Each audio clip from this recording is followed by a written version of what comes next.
So, what's up, guys? My name's Josh. I'm today going to be talking about how to start a business from scratch, no money down. You don't have a penny on you, but you wanna start a business. Now, this is most likely assuming that you're not homeless. Like, it will be more difficult if you don't have even a place to live because you're going to be juggling that into. But this is for like the common, like everyday, like let's say you're a high school kid or a college kid or if you're in middle school doing this, more power to you. I love that because like I wish I would have started younger, not in high school. I wish I would have started a business at like 10, 15, which is ridiculous like for most people to think of, but like it's being done now, so I wish I would have at least. So how to start a business with no money. First thing I have on my little sheet is get creative. So there's a lot of books out there about creativity. I'm a big book reader. Like you can call it nerdy or whatever, but Warren Buffett's a multi-billionaire. He reads like 1,000 pages a day. So I guess we're both nerds, right? I'm not a billionaire. I'm not a millionaire, but I'm trying to get there. So I'm just saying what works for me. If this works for you, more power to you. I hope you can make your thousands, millions, billions, trillions, wherever the hell you inspire to get. So get creative. So negativity blocks creativity. So if you're not a happy person and you're walking around pissed off all the time, the odds are not in your favor that you'll be able to get creative and find something that you want to do. So along with creativity is stay positive, and that's not even for just the beginning of the business. That's like the whole entire path. Like stay positive, and I'm not saying this just to BS you. Like stay positive. Like if you don't believe in your business yourself, why the hell should anyone else? Like, you're the one who came up with the idea, correct? Or you want this to be successful, so you have to like effing make sure that it's successful because no one else is gonna do it for you. Like if you're an owner of a company and your employees want the business to succeed more than you do, they should be the owner, and you should like fire yourself because you're only hurting your business if you aren't the one that like wants to be more successful than anybody else. Second thing that I have on my list is find a problem. For find a problem, I have find something like anything you want, just something that you like, because every problem is only an opportunity to create a solution for that problem. So what I've done personally, what's worked for me is I was looking into car customization on like let's say a high school college budget. So I'm only making like a couple thousand a month. Nothing crazy, like just normal job. But I don't like working for anyone else. Like this was starting your own business was obviously more towards entrepreneurial type people. But I didn't like love what I was doing, so I figure one day I go to my buddy's house, right? And there's a product called Plastidip. There's a guy on YouTube here called Fonzie with dipyourcar.com. Shout out to Fonzie. But he's been doing it for like 4 or 5 or 6 years or something. He's got these daily drives of Porsche, and the company's got like a 458 Italia, Ferrari. Like it's nothing to them now, but it's a non-permanent like rubber coating that you like. Long story short, you put it on your rims, and it's like 1/5 of the price of powder coating for everyone who knows decent enough about cars, which is like clean the whole rim and then permanent paint it, and then you're basically done. But there's more steps to it. But this is like a plastic removable coating that you can spray on like several layers, and it can give it the same result if it's done properly, but it's 1/5 of the price. So for people that are looking for a better price, don't. We're not saying just be the cheapest person out there because you got to provide value. Value is much more important than price. Just because you charge $10 for a piece of shit doesn't mean anything. It's still a piece of shit. Like there's no value there. So create the value, then worry about the price. And you don't want to deal with clients who quarrel about the price anyway. That just means they're cheap as you know what. So find a problem which can create your solution. So my problem, again, like I said, was I wanted to do my car on a decent budget, and there's ways to do it. So one of my buddies introduced me to the Plastidip, which I'd never heard of before. So I'm like, why not? So we did his convertible 3 Series BMW. We did the rims on that, charcoal gloss, I remember.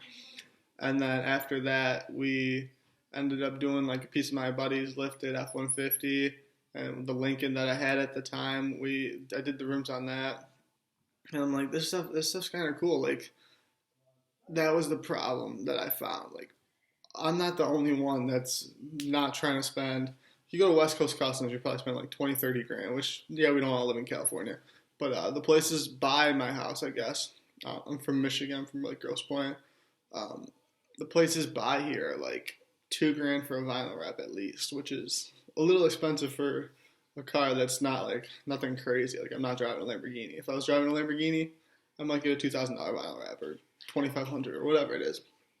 But for like a regular like 3 Series BMW or a Lincoln or just a F-150, like everyday cars, I guess, there's no point in spending a ridiculous amount of money. But with Plastidip, you can spend like a huge fraction of that and not have to worry about like the whole price for the value, because it's almost providing the same value, which can give you matte wraps and everything. So that was my problem. I found the solution. I said, if I'm the only one who has this problem, then so be it. Then I'm not going to make any money. But if I can find other people who also have this problem, might be able to make some money here. So every problem is an opportunity. If you listen to any billionaire, any like book that they've written, any video that they have out, that's a big thing with millionaires too. Every problem is an opportunity. So from my problem of wanting to customize my car for a good price, I had the opportunity to start doing it. And like the week that we did my friend's BMW, we had like 3 cars, like 3 people. It was our buddy, so it was nothing big. But like the next day, like 3 people were like, "Oh, dude, what'd you do to your rims?" So I'm like, "We got something here, boys." But it also takes, like, it's not for the faint of heart. Like, if you're gonna be a wuss about like not wanting to do the dirty work, like your personal marketing, we'll get into this later, but like your personal marketing or like advertising or letting people know about it, if you're gonna be lazy, then this isn't for you anyway. So next on my list, we have get a name. So I started off with the title of my company was Dip Your Whip, because I thought it rhymed, I thought it was smooth, and basically that's that. After reading the Little Red Book of Selling, I forget who wrote it. I have it in my room, in my library, somewhere. I came up with Dip Lad because it sounded more it sounded more professional. I loved it, but I hated like Dip Your Whip. Like, who names, like, it just sounded childish and not as professional as it could have been. So get a name, and you don't have to get a name immediately, but like even if you name it like Donald Trump's website is donaldjtrump.com. Like, there's no point in going eccentric and getting some crazy name. You're starting a company. You can always change it. It's not going to cost you money. And this isn't anything legal in this video. So if you're looking for like the legal steps you have to do, I can make another video on that. But for now, this is just like the basic nitty gritty, like what I did and what you have to do for starting a business, let's say in a week or a month, and then how to grow from that. So after I got my name, I made a website. I actually didn't make a website immediately after. Should have, because a lot of my referrals go immediately to my website now. And the beautiful thing about websites is the 2 websites I've heard of. I have 2 companies I have right now, or I have more than that. But for one of them, I just got 50% of those little smartboard segues that I did the previous video in. The original owner, used a Wix account, www.wix.com, and the one I've used for DipLab originally was Weebly.com, just weebly.com. Now, like, put some things right there. I think not too difficult on YouTube, right? But they're free, like, and you can get a submission box where clients can email you, like, if they want your service or if they want your product. You can get an order thing going. You can hook your PayPal up. And that's all for free. Like, I haven't paid a penny for that yet. This summer coming up, most likely I'll buy the professional website. I'm looking at having a couple people I know that got their websites professionally done, getting them professionally done so that they have a very solid mobile and like desktop version of it.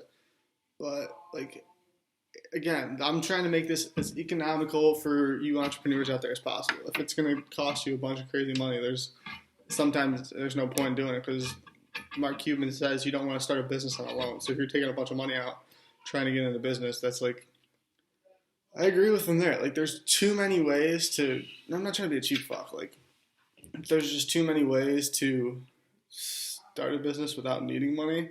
And with the money I'm making right now, I've proven that. So I guess I'm just saying what works for me. But save your money. Don't go start on a loan. It's not good.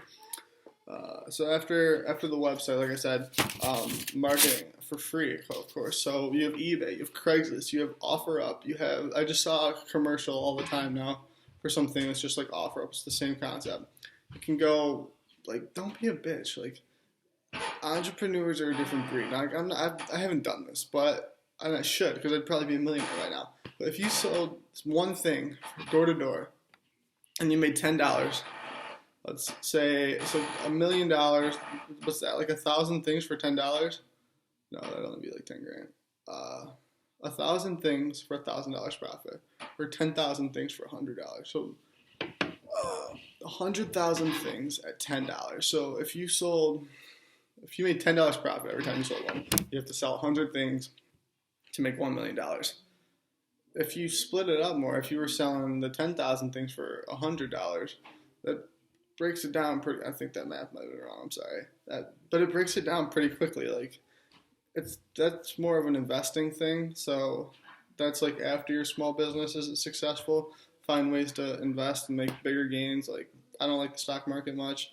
I had a nice little profit on Ralph Lauren the other day when it went up like $16 on several shares I had. But regardless of the point, this is about small business, and there's ways to sell without having to. And if you're not gonna do like I said, if you're not gonna do the nitty gritty, dirty work, like Craigslist.com posting ads, or eBay, like for your product, posting ads and shipping it out, eBay works. Like, and then you also will have your Wix or Weebly account or whatever. There are multiple free website creators out there, so there's no point in spending money immediately when you don't even know if your company's gonna be successful. So, like, test your market, find out what's up, and then go from there. And with marketing, you create customers, which is basically just finding, like, I haven't taken any marketing classes, unfortunately. My only marketing knowledge comes from like reading books. But with that, I guess it just teaches you how to create customers. And, like, people don't want to sell, or people don't want to be sold. They want to buy. So look at it from the person's perspective instead of buy my shit. Like, there's in Jordan Belfort's straight line method presentations, he has big red buy my shit balls in the background, probably like 4 feet tall, and they're comical. Like, we all laugh at it, but he's also a different type of, like, his brain's beautiful. Like, he's a phenomenal salesman, but people do still want to buy. They don't want to be sold. So if I'm sitting here concentrating on buy my shit, like, if I go up to you one day and I'm like, hey, I have this great pen, you should buy it, and, well, that'd be a terrible sales pitch for one, obviously, because I'm not creating shit for urgency. I'm not talking about you at all. I'm talking about the stupid pen. Who cares if it's a pen? Who cares? But if I create, like, same thing with Jordan Belfort, whoever's seen the movie Wolf of Wall Street. If I create the urgency, like, oh, you need a pen to write this down, well, I have a pen, and that solves your problem. So just like the beginning of the video, if you have a problem where you can't find pens, go sell pens.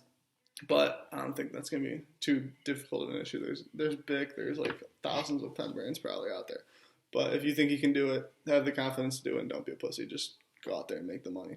And basically, once you start creating customers with all those ways, and get creative, like, this isn't shit. Like, if you can think of better ways than I thought of, why not? Like, this entire process is all, like, there's no cerebus paribus or whatever. Like, all else is equal. Nothing is equal. It's business. Like, if you can think of a more creative way to do everything that I've listed, like, by all means, be successful. Don't let me hold you back. But I'm just trying to help, if I can, with starting for people who don't know what to do. So after that, I have repeat, and then I have 2 more quick parts. I'm not trying to make this video too long. I'll make more videos for details. on different pieces. But I have repeat, which is just keep doing what you're doing until it builds, and then there's farther steps down the way. But this video is for the beginners.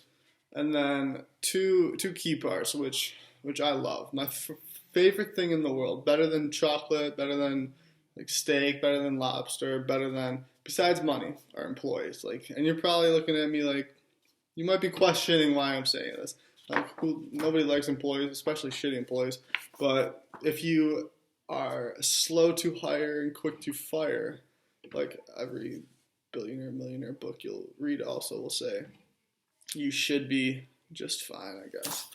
Now, what I love about employees is the fact that for one of my businesses, I can make, let's say, a couple $100 in an hour, hire an employee to do it for, let's say, $20 an hour. I'll make $1,000 or $2, go out to lunch, and by the time I get back from lunch, the work will be done. And I will have paid for my lunch, still made $1,000 or $2, or a couple grand. Paid my employee $100 or a couple $100, so they're happy. And this is all in a couple hours, so it's not bad. Like I'm 19, I'm not driving anything crazy, or I don't have some crazy house, I don't have huge yachts, I don't have horses. Like I'm not content with my life, but contentment and being comfortable is what kills productivity. So never be content. Like question everything.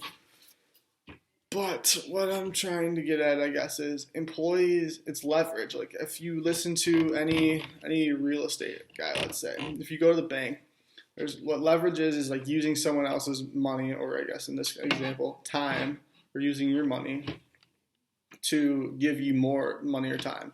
So if someone comes up to me and says, hey, I want you to do my weeding in my garden for, these strings are pissing me off, I'm sorry. If I want you to do the weeding in my garden, I'll give you $20. So if I go, and I'm not saying do this to your like little siblings or something, but if I go to my little brother or sister and say, hey, I'll give you $10, go do the neighbor's weeds, I make $10 for what? For facilitating, for doing nothing, because I'm the owner of the company. Now it's not a company, but I just want you to understand the idea of getting employees to do stuff for cheaper. And with it's a service revenue. One of my companies is a service revenue company. So I like have them do the work instead, but I'll provide the supplies. So it looks like they're not providing anything. If I had them providing, I'd have to, and paying them at the same price, they probably wouldn't do it because they'd be making like minimum wage or just over, which is there's no point. But at $20, $25 an hour, these kids are like 17, 18 years old. That's not bad for them. Like my first job, I wasn't making shit at that age, which is kind of embarrassing to say. And I mean, I've sold stuff my whole life, but I'm over it now, I guess. Like don't let your past hold you back from your future, but don't let your future hold you back from your past either. Like if let's say you start doing something, you start going up, but then you can't go any farther, and you like notice that you have to go back up. Don't be afraid to like always keep going forward, but only go back if it's for the forward momentum. So I'm not saying go backwards, because never go backwards, but if the going backwards is to go, I'm not trying to get weird about this. If the going backwards is to go forwards, like do it. Like sometimes we have to take a step back and like take a sunk cost about like time or something, if it will benefit us in the future. So that's just what you have to determine yourself, I guess. And then so hire employees. Like people do work for stupid money. Like when you're making a decent amount of money, you can pay your employees well, I guess. So hire employees to do your work for you. It's not unethical, it's leverage. Like you're doing the same exact thing at your 9-to-5 job. Let's say you have a job right now. You're doing the exact same thing. You think your owner doesn't make money when you work? Why would they have you working for them? If you're making minimum wage, but you see the money coming in, let's say you work at anywhere, Costco. If you're making $13 an hour at Costco, let's say, and Costco's probably selling millions of dollars of product every day. Walmart, we could say that because Walmart's stock is stupid ridiculous, and their quarterly earnings are, again, ridiculous, and they're selling millions a day.